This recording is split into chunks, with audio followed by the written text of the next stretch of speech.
Well, I mean, as a kid, I used to go to church where there was some beautiful stained glass, and I paid more attention to that than I did the minister probably. And I went on Puget Sound. I would collect Japanese fishing floats and little bits of glass, beach glass. But it wasn't until I went to college and at one point started weaving tapestries that I put little bits of glass into the tapestries. And then I got a little oven so I could melt the glass a little bit so it wouldn't cut the tapestries, so I could sort of smooth off the edges.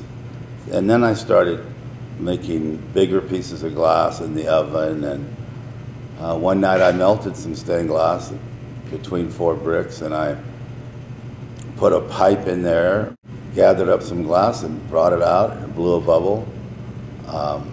And I'd never seen glass blowing before.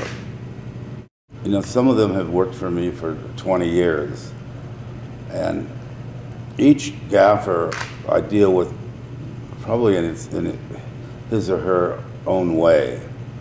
I might talk about it, I might make some drawings, I might blow glass with them for a day, and then the next day look at the glass and decide, you know, is this what I'm after? Mm-hmm.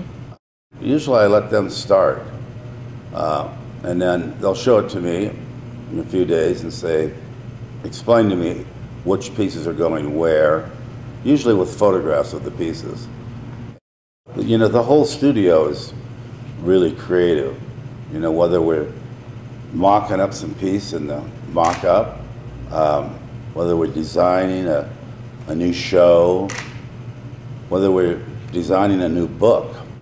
We are in the process of designing a museum, a Chihuly museum, with a beautiful garden.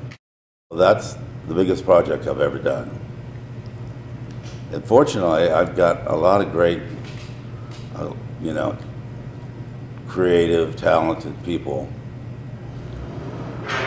working with me, or I could never even think about doing that project.